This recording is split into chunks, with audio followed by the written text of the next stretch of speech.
साल 1912 दुनिया का सबसे आधुनिक और जिसे लगभग डूबना असंभव माना जाता था ऐसा जहाज टाइटैनिक उत्तरी अटलांटिक महासागर में एक विशाल आइसबर्ग से टकराकर डूब गया।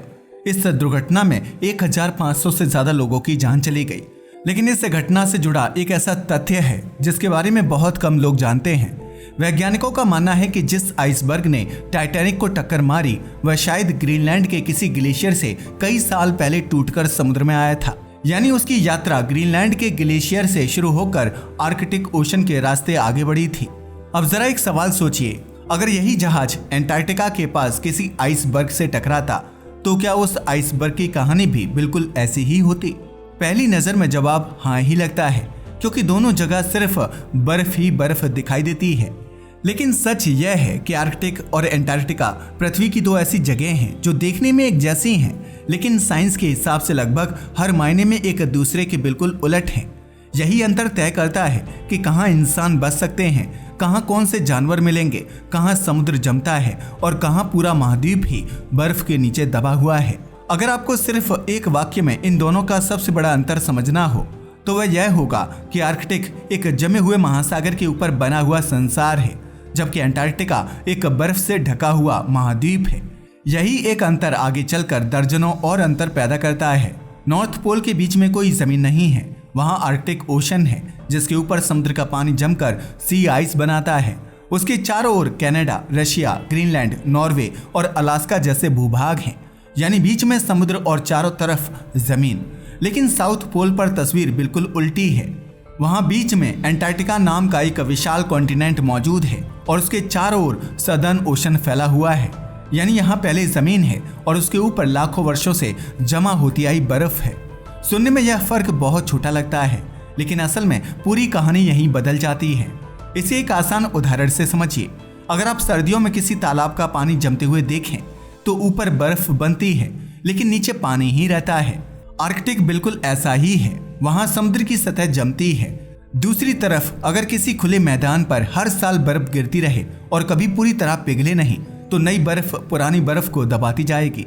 हजारों साल बाद वही बर्फ पत्थर जैसी कठोर और कई किलोमीटर मोटी आइस शीट बन जाएगी। अंटार्कटिका की बर्फ ठीक इसी तरह बनी है, इसलिए वहाँ की ज्यादातर बर्फ समुद्र की नहीं बल्कि जमीन पर जमी हुई है। अब सवाल उठता है कि अगर दोनों जगह सूरज महीनों तक नहीं निकलता और दोनों ही पृथ्वी के सबसे ठंडे क्षेत्रों में आते हैं तो फिर अंटार्कटिका हमेशा आर्कटिक से ज्यादा ठंडा क्यों रहता है? इसका कारण सिर्फ साउथ पोल पर होना नहीं है, असली वजह उसकी ऊंचाई है। अंटार्कटिका पर मौजूद बर्फ की परत इतनी मोटी है कि पूरे महाद्वीप की औसत ऊंचाई लगभग 2500 मीटर से भी ज्यादा हो जाती है। यानी आप सिर्फ दक्षिणी ध्रुव पर नहीं खड़े होते बल्कि बर्फ से बने एक विशाल ऊंचे मैदान पर खड़े होते हैं। जैसे जैसे हम किसी पहाड़ पर ऊपर चढ़ते हैं हवा पतली होती जाती है और तापमान गिरता जाता है। अंटार्कटिका में भी बिल्कुल यही होता है। यही वजह है कि अंटार्कटिका पृथ्वी का सबसे ठंडा महाद्वीप है। यहाँ के पूर्वी हिस्सों में सैटेलाइट्स ने पृथ्वी का अब तक का सबसे कम प्राकृतिक तापमान भी दर्ज किया है। लेकिन तापमान की कहानी भी यहीं खत्म नहीं होती। अगर आप आर्कटिक में बर्फ के नीचे ड्रिल करें तो कुछ दूरी के बाद समुद्र का पानी मिल जाएगा, जबकि अंटार्कटिका में वैज्ञानिक कई जगह 3 से 4 किलोमीटर तक आइस को ड्रिल करते हैं और तब जाकर नीचे चट्टान तक पहुंचते हैं। यह सिर्फ मोटी बर्फ नहीं है बल्कि समय का एक प्राकृतिक आर्काइव है। हर साल गिरने वाली बर्फ अपने साथ उस समय के वातावरण की हवा के छोटे छोटे बुलबुले भी कैद कर लेती है। जब वैज्ञानिक इन आइस कोर्स का अध्ययन करते हैं तो वे लाखों साल पुराने एटमॉस्फेयर की जानकारी हासिल कर सकते हैं। उन्हें पता चलता है कि उस समय कार्बन डाइऑक्साइड कितनी थी, तापमान कैसा था और पृथ्वी के क्लाइमेट में बड़े बदलाव कब आए। दूसरे शब्दों में कहें तो अंटार्कटिका की बर्फ पृथ्वी की हिस्ट्री बुक है जिसके हर पन्ने पर हजारों साल पुरानी जानकारी लिखी हुई है। अब एक और दिलचस्प सवाल सामने आता है, अगर दोनों जगह बर्फ है तो क्या दोनों की बर्फ एक जैसी होती है? जवाब फिर से नहीं है। आर्कटिक की सी आइस समुद्र के खारे पानी से बनती है। वह हर साल बनती है, टूटती है, बहती है और गर्मियों में उसका बड़ा हिस्सा पिघल जाता है, यानी वह लगातार बदलती रहती है। अंटार्कटिका की आइस शीट इसके बिल्कुल विपरीत है। वहाँ की बर्फ इतनी विशाल है कि उसका अधिकांश हिस्सा हजारों और कई जगह लाखों वर्षों से जमा हुआ है। यह भी लगातार चलती रहती है, लेकिन इतनी धीमी गति से कि इंसान उसे अपनी आंखों से चलते हुए नहीं देख सकता। ग्रेविटी के कारण पूरी आइस शीट धीरे धीरे समुद्र की ओर सरकती रहती है। जब उसका किनारा समुद्र तक पहुंचता है तो उससे विशाल आइसबर्ग्स टूटकर अलग हो जाते हैं। इनमें से कुछ आइसबर्ग्स इतने बड़े होते हैं कि उनका आकार किसी बड़े शहर या छोटे देश जितना भी हो सकता है। इसलिए स्पेस में मौजूद सैटेलाइट्स लगातार उनकी निगरानी करते रहते हैं। लेकिन एक और रहस्य है जो इन दोनों ध्रुवों को और भी अलग बना देता है। अगर अंटार्कटिका में इतनी ज्यादा बर्फ है तो क्या वहां सबसे ज्यादा बर्फबारी भी होती होगी? सुनने में जवाब हाँ लगता है, लेकिन वास्तविकता बिल्कुल उल्टी है। अंटार्कटिका को दुनिया का सबसे बड़ा डेजर्ट भी कहा जाता है। कारण यह है कि किसी जगह को डेजर्ट सिर्फ गर्मी से नहीं बल्कि कम वर्षा से परिभाषित किया जाता है। अंटार्कटिका के अंदरूनी हिस्सों में पूरे साल इतनी कम स्नोफॉल होती है कि पृथ्वी के कई गर्म रेगिस्तानों में उससे ज्यादा बारिश हो जाती है। वहाँ बर्फ इसलिए जमा है क्योंकि जो बर्फ एक बार गिर जाती है वह अत्यधिक ठंड के कारण हजारों वर्षों तक पिघलती ही नहीं। दूसरी तरफ आर्कटिक समुद्र से घिरा हुआ है, इसलिए वहाँ वातावरण में नमी अपेक्षाकृत अधिक रहती है और कई क्षेत्रों में अंटार्कटिका से ज्यादा बर्फबारी होती है। यानी जहाँ आपको सबसे ज्यादा बर्फ दिखती है जरूरी नहीं है कि वहीं हर साल सबसे ज्यादा बर्फबारी भी होती हो। पहली बार सुनने पर यह बात लगभग नामुमकिन सी लगती है, लेकिन अभी तक हमने सिर्फ बर्फ और भूगोल की बात की है। असली कहानी अब शुरू होती है, क्योंकि करोड़ों साल पहले पृथ्वी पर हुए एक भूवैज्ञानिक बदलाव ने अंटार्कटिका को लगभग पूरी दुनिया से अलग थलग कर दिया। इसके बाद वहां ऐसी परिस्थितियां बनी जिन्होंने दक्षिणी ध्रुव को हमेशा के लिए बर्फ की कैद में पहुंचा दिया, और इसी वजह से आज पोलर बेयर सिर्फ आर्कटिक में मिलता है जबकि पेंगुइन सिर्फ अंटार्कटिका में। आखिर नेचर ने इन दोनों ध्रुवों को दो बिल्कुल अलग अलग दुनियाओं में कैसे बदल दिया? इसका जवाब हमें करोड़ों साल पीछे ले जाता है। करीब 3.5 करोड़ साल पहले जब अंटार्कटिका पूरी तरह दूसरे महाद्वीपों से अलग हो चुका था, तब उसके चारों ओर एक शक्तिशाली समुद्री धारा बनने लगी जिसे एंटार्कटिक सरकमपोलर करंट कहा जाता है। यह दुनिया की सबसे ताकतवर ओशन करंट मानी जाती है। इसकी सबसे बड़ी खासियत यह है कि यह बिना किसी महाद्वीप से टकराए पूरे अंटार्कटिका का लगातार चक्कर लगा सकती है। इसी धारा ने अपेक्षाकृत गर्म समुद्री पानी को दक्षिणी महाद्वीप तक पहुंचने से काफी हद तक रोक दिया। नतीजा यह हुआ कि अंटार्कटिका लगातार ठंडा होता गया। लाखों वर्षों तक गिरती बर्फ जमा होती रही और धीरे धीरे वहां कई किलोमीटर मोटी आइस शीट बन गई। धीरे धीरे पूरा महाद्वीप बर्फ की एक विशाल परत के नीचे दबता चला गया। दूसरी ओर आर्कटिक के साथ ऐसा कभी नहीं हुआ। वहां अटलांटिक और पैसिफिक ओशन से आने वाला अपेक्षाकृत गर्म पानी अलग अलग रास्तों से लगातार पहुंचता रहता है। इसलिए आर्कटिक बेहद ठंडा होने के बावजूद अंटार्कटिका जितना कठोर कभी नहीं बन पाया। यानी लगभग समान लैटिट्यूड पर होने के बावजूद दोनों ध्रुवों की क्लाइमेट स्टोरी पूरी तरह अलग है। यही अंतर वहां रहने वाले जीवों में भी दिखाई देता है। अक्सर लोग सोचते हैं कि पोलर बेयर और पेंगुइन दोनों एक ही जगह रहते होंगे, लेकिन वास्तविकता यह है कि ये दोनों प्राकृतिक रूप से कभी मिलते ही नहीं। पोलर बेयर सिर्फ आर्कटिक में पाया जाता है। उसकी पूरी जिंदगी सी आइस पर निर्भर है। वह बर्फ पर बने सील के सांस लेने वाले छेदों के पास घंटों इंतजार करता है और सही समय पर शिकार करता है। अगर सी आइस कम हो जाए तो उसके लिए भोजन ढूंढना भी मुश्किल हो जाता है। दूसरी तरफ पेंगुइन का विकास अंटार्कटिका और उसके आसपास के इलाकों में हुआ। लाखों साल पहले उसके पूर्वज उड़ने वाले पक्षी थे, लेकिन समय के साथ उनके पंख उड़ने की बजाय तैरने के लिए विकसित हो गए। अंटार्कटिका के आसपास के समुद्र क्रिल, फिश और स्क्विड से भरपूर थे और वहां पोलर बेयर जैसा कोई बड़ा जमीनी शिकारी नहीं था। इसलिए पेंगुइन बिना उड़ सके भी सफलतापूर्वक जीवित रहे।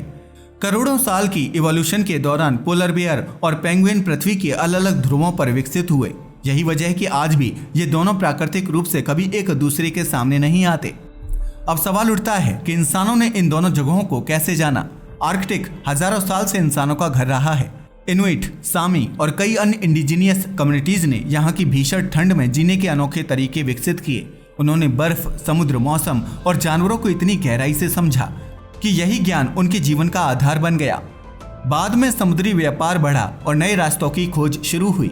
इसी दौरान कई अभियान आर्कटिक की बर्फ में फंस गए, जबकि कुछ जहाज कभी लौटकर नहीं आए। समय के साथ ice breakers, GPS, satellite communication और मौसम पूर्वानुमान जैसी आधुनिक तकनीकों ने इन इलाकों की यात्रा पहले की तुलना में कहीं ज्यादा सुरक्षित बना दी। फिर भी इतनी प्रगति के बावजूद आर्कटिक आज भी पृथ्वी के सबसे चुनौतीपूर्ण प्राकृतिक क्षेत्रों में से एक माना जाता है। अंटार्कटिका की कहानी बिल्कुल अलग है। वहां कभी कोई मूल निवासी नहीं रहा।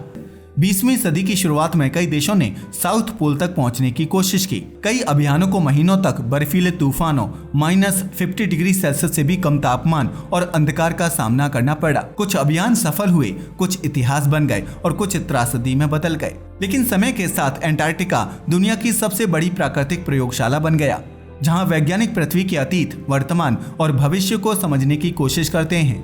आज वहाँ दर्जनों रिसर्च स्टेशंस हैं, जहां अलग अलग देशों के वैज्ञानिक पूरे साल climate, geology, astronomy, biology, glaciology और स्पेस वेदर तक का अध्ययन करते हैं। इतनी कठिन परिस्थितियों में भी ये मिशंस इसलिए जारी रहते हैं क्योंकि पृथ्वी के भविष्य से जुड़े कई सवालों के जवाब इसी महाद्वीप में छिपे हैं। अब नजर डालते हैं आज के समय पर। दर्जनों सैटेलाइट्स 24 घंटे आर्कटिक और एंटार्क्टिका पर नजर रखते हैं। वे बर्फ के फैलाव, उसकी मोटाई, ग्लेशियर्स की गति, समुद्र के तापमान और मौसम में होने वाले बदलावों का लगातार डेटा इकट्ठा करते हैं। पहले इन बदलावों को समझने में वैज्ञानिकों को कई साल लग जाते थे, लेकिन अब स्पेस टेक्नोलॉजी की मदद से लगभग रियल टाइम मॉनिटरिंग संभव हो गई है। Ice cores, ocean sensors, automatic weather stations और सैटेलाइट से मिलने वाले डेटा को जोड़कर वैज्ञानिक यह समझने की कोशिश कर रहे हैं कि आने वाले वर्षों में पृथ्वी का क्लाइमेट किस दिशा में बदल सकता है। इसी रिसर्च से दोनों ध्रुवों के बीच एक और बड़ा अंतर सामने आया। आर्कटिक की सी आइस लगातार बदलती रहती है। जब यह कम होने लगती है तो नीचे का गहरा समुद्र ज्यादा सूर्य की गर्मी सोखने लगता है। सफेद बर्फ सूर्य की ऊर्जा का बड़ा हिस्सा वापस अंतरिक्ष में भेज देती है, लेकिन गहरा समुद्री पानी ऐसा नहीं कर पाता। नतीजा यह होता है कि और ज्यादा गर्मी जमा होने लगती है, जिससे और अधिक बर्फ पिघलती है। वैज्ञानिक इस प्रक्रिया को पॉजिटिव फीडबैक लूप कहते हैं, यानी ऐसा चक्र जिसमें एक बदलाव अगले बदलाव को और तेज कर देता है। दूसरी तरफ एंटार्क्टिका में सबसे बड़ी चिंता जमीन पर जमी विशाल आइस शीट है। अगर इसका बड़ा हिस्सा धीरे धीरे समुद्र में पहुंचता है तो पूरी दुनिया में सी लेवल बढ़ सकता है। यही वजह है कि वैज्ञानिक विशेष रूप से वेस्ट एंटार्क्टिका के बड़े ग्लेशियर्स और आइस स्लिप्स पर लगातार नजर रखते हैं। यहीं सबसे ज्यादा गलतफहमी भी होती है। अक्सर लोग सुनते हैं कि ध्रुवों की बर्फ पिघल रही है और मान लेते हैं कि हर तरह की बर्फ का असर एक जैसा होता है, लेकिन वास्तविकता इससे अलग है। आर्कटिक की तैरती हुई सी आइस के पिघलने से समुद्र का स्तर सीधे नहीं बढ़ता। ठीक वैसे ही जैसे पानी से भरे गिलास में तैरती बर्फ पिघलने पर पानी लगभग उसी स्तर पर रहता है, लेकिन एंटार्क्टिका और ग्रीनलैंड की जमीन पर जमी बर्फ जब पिघलकर समुद्र में पहुंचती है तब समुद्र का स्तर बढ़ने लगता है। इसी कारण वैज्ञानिक दोनों ध्रुवों का अध्ययन अलग अलग तरीकों से करते हैं। एंटार्क्टिका को लेकर दुनिया ने एक ऐतिहासिक फैसला भी लिया। 1959 में कई देशों ने एंटार्क्टिक ट्रीटी पर हस्ताक्षर किए। इस समझौते के तहत एंटार्क्टिका को शांति और वैज्ञानिक अनुसंधान के लिए सुरक्षित रखा गया। आज भी वहां सैन्य गतिविधियों की बजाय अंतर्राष्ट्रीय वैज्ञानिक रिसर्च को प्राथमिकता दी जाती है। पृथ्वी पर बहुत कम ऐसी जगह हैं जहां इतने अलग अलग देश एक साझा वैज्ञानिक उद्देश्य के लिए मिलकर काम करते हों। अब वापस उसी सवाल पर आते हैं जिससे हमने शुरुआत की थी। आखिर आर्कटिक और एंटार्क्टिका इतने अलग क्यों हैं? इसका जवाब सिर्फ एक वजह में नहीं बल्कि उनकी बुनियाद में छिपा है। आर्कटिक एक महासागर है जिसके ऊपर बर्फ तैरती है, वहीं एंटार्क्टिका एक महाद्वीप है जिसके ऊपर कई किलोमीटर मोटी बर्फ जमी हुई है। इसी एक अंतर ने ओशन करंट्स बदल दिए, तापमान बदल दिया, वहां रहने वाले जीव जंतुओं को अलग दिशा दी, इंसानी इतिहास को प्रभावित किया और पृथ्वी के क्लाइमेट सिस्टम में दोनों की भूमिका भी अलग बना दी। इसलिए एक तरफ पोलर बेयर है लेकिन पेंगुइन नहीं, दूसरी तरफ पेंगुइन है लेकिन पोलर बेयर नहीं। एक तरफ शहर, गांव और इंडिजिनियस कम्युनिटीज हैं, जबकि दूसरी तरफ सिर्फ रिसर्च स्टेशंस हैं। एक तरफ हर साल बनने और पिघलने वाली सी आइस है तो दूसरी तरफ लाखों वर्षों से जमी आइस शीट जिसने पृथ्वी के अतीत का रिकॉर्ड अपने भीतर संभाल रखा है।